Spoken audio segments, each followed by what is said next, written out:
जी students, आज हम first year biology के एक बहुत ही इंपॉर्टेंट टॉपिक को डिस्कस करने जा रहे हैं, which is accent of SAP. Now students, what does it mean by accent of SAP? पौधों के केस में पानी की अपवर्ड डायरेक्शन में मूवमेंट एसेंट ऑफ सैप कहलाती है। जैसे कि आप लोग जानते हैं कि कोई भी ट्री है तो वो ऑब्वियसली सॉइल के अंदर एंकर्ड होगा through its roots. So roots में से, सॉइल में से पानी को अब्जॉर्ब किया जाएगा और वो पानी आपके स्टेम के थ्रू, आपके तने के थ्रू मूव करता करता आपके लीव्स तक पहुंचेगा। सो ये जो पौधों की मूवमेंट है, पौधों में पानी की मूवमेंट है in the upward direction, this is known as ascent of sap. अब आपके माइंड में मे बी ये क्वेश्चन आ रहा हो कि why do we call it ascent of sap and not ascent of water. हम इसे एसेंट ऑफ सैप क्यों कह रहे हैं, एसेंट ऑफ वाटर क्यों नहीं कह रहे? तो बच्चों, प्लांट्स के केस में जो हमारा वाटर होता है, जो सॉइल के अंदर जितना भी पानी मौजूद है, वो प्योर वाटर नहीं है, बल्कि उस वाटर के अंदर बहुत सारे डिज़ोल्व मिनरल्स भी पाए जाते हैं, बहुत सारे डिफरेंट आयंस पाए जाते हैं, डिफरेंट ट्रेस एलिमेंट्स पाए जाते हैं, डिफरेंट सॉल्ट्स होते हैं। सो उसकी बेसिस पे आप उसे प्योर वाटर नहीं कह सकते, रादर वो कॉम्बिनेशन होता है वाटर का along with dissolve minerals. So this combination of water and dissolved minerals is known as sap, and the upward movement of water and dissolved minerals is known as ascent of sap. अब ये जो पौधों में water की upward direction में movement है, इसको बहुत सारी थ्योरीज एक्सप्लेन करने की कोशिश करती हैं, जिनमें से एक बहुत फेमस थ्योरी है कोहेजन टेंशन थ्योरी।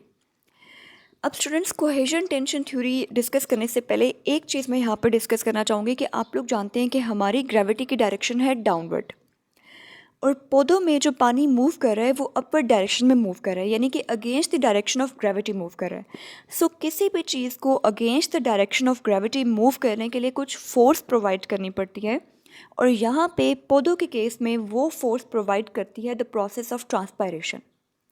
पौधों में जो ट्रांसपायरेशन का प्रोसेस हो रहा होता है, वो बेसिकली एक फोर्स प्रोवाइड करता है जिसके थ्रू पानी को नीचे की डायरेक्शन से ऊपर की डायरेक्शन में खींचा जा सकता है, and this force is known as transpirational pull. इसको भी हम डिटेल में डिस्कस करेंगे। सबसे पहले हम लोग अपनी बॉटम से स्टार्ट करते हैं। सबसे बॉटम पे जो डायग्राम ड्रॉ की गई है, वहाँ से हम लोग अपने कॉन्सेप्ट को क्लियर करेंगे। स्टूडेंट्स, यहाँ पे ये जो आपको डायग्राम नज़र आ रही है, ये बेसिकली रूट्स को शो कर रही है कि आपकी रूट्स के अंदर बेसिकली क्या हो रहा होता है। यहाँ पे ये जो ब्लू कलर में आपको नज़र आ रहा है, ये बेसिकली वाटर है। आपको पता है कि रूट्स हमेशा पौधे की सॉइल के अंदर एंकर्ड होती हैं, ज़मीन के अंदर होती हैं, और ज़मीन के अंदर आपके पास बहुत बड़ी मिकदार में पानी भी होता है।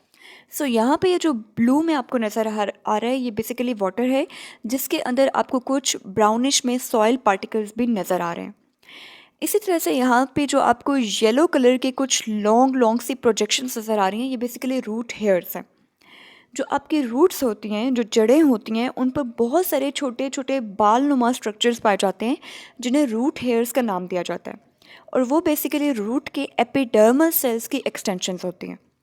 यहाँ पे ये जो रूट हेयर्स हैं, या रूट के जो एपिडर्मल सेल्स की एक्सटेंशंस हैं, ये आपके पास पानी के अंदर जा रही हैं, और पानी जो है वो वहाँ से मूव करता करता इन रूट हेयर सेल्स के अंदर आ रहा है। यहाँ पे आप देख सकते हैं कि ब्लू कलर में आपको कुछ वाटर के मॉलिक्यूल्स नज़र आ रहे हैं, जो कि रूट के अंदर, यहाँ पे सॉइल के अंदर जो वाटर था बल्क में, वहाँ से पानी अब्जॉर्ब हुआ है और आपके रूट हेयर्स में एंटर होना स्टार्ट हो गया। अब बेसिकली यहाँ पे हो क्या रहा है बच्चों, देखें, आपके रूट्स के अंदर पानी ना होने के बराबर है, और आपकी सॉइल में पानी की बहुत बड़ी मिकदार है। जहाँ पे पानी ज़्यादा होगा वहाँ पे वाटर पोटेंशियल भी ज़्यादा होगा। सॉइल में वाटर पोटेंशियल ज़्यादा है और रूट में वाटर पोटेंशियल कम है। रूट के जितने भी सेल्स हैं उनके अंदर वाटर पोटेंशियल क्या है, as compare to the soil, वहाँ पे वाटर पोटेंशियल कम है। अब आपको ये चीज़ अंडरस्टूड है कि water always move from high water potential to low water potential. यहाँ पे सॉइल में पानी क्योंकि ज़्यादा है, इसलिए वहाँ पे वाटर पोटेंशियल भी ज़्यादा है, वहाँ से आपका पानी अब्जॉर्ब होगा और आपके सेल्स के अंदर आना स्टार्ट हो जाएगा। अब यहाँ पे जब आपके रूट हेयर सेल्स में पानी आएगा, नेक्स्ट हमारे पास कौन से सेल्स हैं, रूट के कॉर्टिकल सेल्स हैं, जिसे आप रूट कॉर्टिक्स का नाम देते हैं। रूट एपिडर्मल सेल्स से मूव करके पानी कहाँ पे आ चुका है, रूट के कॉर्टिक्स के सेल्स में आ चुका है। अब यहाँ से ये वाटर मूव करता करता ऑब्वियसली कहाँ पे पहुँच जाएगा, आपकी जाइलम वेसल्स में। ये आपको जाइलम के पाइप्स नज़र आ रहे हैं। Xylems are just like a pipe. ठीक है, लॉन्ग पाइप्स की तरह की अपीयरेंस होती है जाइलम की। सो इसमें आपके वाटर मॉलिक्यूल्स पहुंच चुके हैं। अब इसी वाटर मॉलिक्यूल को हमने यहाँ पे डायग्रामेटिकली शो किया है कि जाइलम वेसल्स के अंदर, ऑब्वियसली क्योंकि आपके पास एक जाइलम वेसल तो नहीं है, आपके पास बहुत सारी जाइलम वेसल्स हैं। सो जाइलम के अंदर पानी की क्या कंडीशन होती है कि जाइलम के पाइप्स के अंदर पानी के बहुत सारे मॉलिक्यूल्स होते हैं जो कि आपस में एक दूसरे के साथ ज्वाइंट होते हैं थ्रू हाइड्रोजन बॉन्डिंग। पानी का एक मॉलिक्यूल पानी के दूसरे मॉलिक्यूल के साथ इंटरेक्शन कर रहा होता है थ्रू हाइड्रोजन बॉन्डिंग। अगर हम वाटर की केमिस्ट्री के हवाले से थोड़ा सा डिस्कस करें तो आपको पता है कि water has a formula of H2O।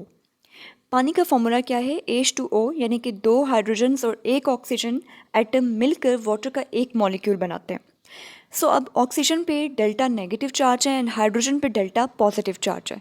सो एक वाटर मॉलिक्यूल दूसरे वाटर मॉलिक्यूल के साथ कुछ इंटरैक्शंस कर सकता है जिन्हें हम हाइड्रोजन बॉन्डिंग का नाम देते हैं। अब यहाँ पे बच्चों आप लोग देख सकते हैं कि ये जो वाटर मॉलिक्यूल है इसमें हाइड्रोजन पे डेल्टा पॉजिटिव चार्ज है और किसी भी दूसरे मॉलिक्यूल के साथ, वाटर के ऑब्वियसली सिर्फ एक मॉलिक्यूल नहीं है, आपके पास बहुत सारे मॉलिक्यूल्स हैं। सो दूसरे मॉलिक्यूल का जो ऑक्सीजन है जिस पे डेल्टा नेगेटिव चार्ज है, ये डेल्टा नेगेटिव चार्ज दूसरे मॉलिक्यूल के डेल्टा पॉजिटिव चार्ज के साथ कुछ इंटरेक्शन शो करेगा, कुछ अट्रैक्शन शो करेगा और अट्रैक्शन के रिजल्ट में यहाँ पे कुछ बॉन्ड्स बन जाएंगे जिसे हम हाइड्रोजन बॉन्ड्स का नाम देंगे। सो इस तरह से वाटर के डिफरेंट मॉलिक्यूल्स अपने दरमियान में अट्रैक्टिव फोर्सेस डेवलप कर लेते हैं जिन्हें आप हाइड्रोजन बॉन्ड्स का नाम देते हैं और इस रिज़ल्ट में इन हाइड्रोजन बॉन्ड्स को आप टेंशन का नाम देते हैं और हाइड्रोजन बॉन्ड्स के रिज़ल्ट में जो वाटर मॉलिक्यूल्स के दरमियान अट्रैक्शन डेवलप होती है उसे आप कोहेजन का नाम देते हैं। Cohesion is basically the attractive forces between same kind of molecules. कोई से भी सेम काइंड ऑफ मॉलिक्यूल जो हैं उनके दरमियान जो अट्रैक्टिव फोर्सेस पाई जाती हैं उन्हें आप कोहेसिव फोर्सेस का नाम देते हैं। सो यहाँ पे वाटर के केस में वाटर का एक मॉलिक्यूल वाटर के दूसरे मॉलिक्यूल के साथ जो फोर्सेस शो करेगा, जो फोर्सेस इस्टेब्लिश करेगा, उन्हें आप कोहेसिव फोर्सेस का नाम देंगे। सो इस तरह से जाइलम के जो लॉन्ग पाइप्स हैं उनके दरमियान वाटर के डिफरेंट मॉलिक्यूल्स एक दूसरे के साथ हाइड्रोजन बॉन्डिंग के थ्रू एक लॉन्ग कॉलम बना लेंगे और इस तरह से एक अट्रैक्टिव फोर्स डेवलप करेंगे जिसके थ्रू वाटर के ये कॉलम्स अपवर्ड डायरेक्शन में मूव कर सकेंगे। अब इसी तरह से पानी आपका रूट से मूव करता करता आपके तने में से गुजरेगा, यानी कि आपकी स्टेम्स में से गुजरेगा और फिर आपके एरियल पार्ट्स, यानी कि जो आपके अपवर्ड डायरेक्शन के जो लीफी पार्ट्स हैं, लीफी ग्रीन पार्ट्स हैं, वहाँ तक पानी जो है वो रसाई हासिल कर लेगा। अब यहाँ पे बच्चों बहुत समझने वाला कॉन्सेप्ट है कि बेसिकली ट्रांसपायरेशनल पुल कैसे क्रिएट होती है। सो ट्रांसपरेशनल पुल का कॉन्सेप्ट कुछ यूँ है कि आपको पता है कि हमारे जो लीफ हैं उनका इंटरेक्शन होता है विद द एयर, ठीक है, जो हमारी बैरूनी एयर है उसके साथ हमारे लीफ इंटरेक्ट कर रहे होते हैं। सो एयर में आपके जो वाटर मॉलिक्यूल्स हैं वो ना होने के बराबर हैं। हमारी जो एयर है, अगर हम उसकी कंपोजिशन के हवाले से डिस्कस करें, सो एयर की कंपोजिशन कुछ यूँ है कि हमारी एयर में तकरीबन 79% नाइट्रोजन है, 20 to 21% ऑक्सीजन है। सो 99% तो यही दो गैसेस हो गए। उसके बाद जो 1% बन रहा है उसमें आपके पास कार्बन डाइऑक्साइड और डिफरेंट गैसेस के, जिनमें आर्गन और डिफरेंट गैसेस पाई जाती हैं, उनकी कुछ ट्रेस अमाउंट्स पाई जाती हैं। सो अगर हम बात करें कि हमारी एयर में वाटर कितना है, तो हवा के अंदर, एयर के अंदर वाटर वेपर्स ना होने के बराबर हैं। वाटर हमारी एयर में ऑलमोस्ट नेग्लिजिबल अमाउंट में, यानी कि ना होने के बराबर है। अब क्योंकि एयर में वाटर बिल्कुल कम है, ना होने के बराबर है, इसका मतलब क्या है कि एयर का वाटर पोटेंशियल भी बहुत कम है। एयर का वाटर पोटेंशियल क्या है बच्चों? बहुत कम। अब ये तो हो गया एयर का वाटर पोटेंशियल। अब अगर हम लीफ की बात करें तो लीफ आपके पास किस पर मुश्तमिल है? Leaf is an organ composed of different kind of cells, ठीक है। लीफ आपके पास एक ऑर्गन है जिसके अंदर बहुत सारे सेल्स पाए जाते हैं और सेल्स में आपको पता है कि पानी बहुत बड़ी मिकदार में होता है। कोई सा भी लिविंग सेल है तो उसमें आपके पास तकरीबन 70 to 80% वाटर ही पाया जाता है। सो क्योंकि लीफ के अंदर हमारे पास सेल्स मौजूद हैं और सेल्स में वाटर बहुत ज़्यादा होता है, इसलिए इनडायरेक्ट वे में हम ये कह सकते हैं कि हमारे सेल्स का वाटर पोटेंशियल बहुत ज़्यादा है। अब सेल्स का वाटर पोटेंशियल ज़्यादा है, लीफ के सेल्स का वाटर पोटेंशियल ज़्यादा है और जो हमारी एयर है उसका वाटर पोटेंशियल कम है।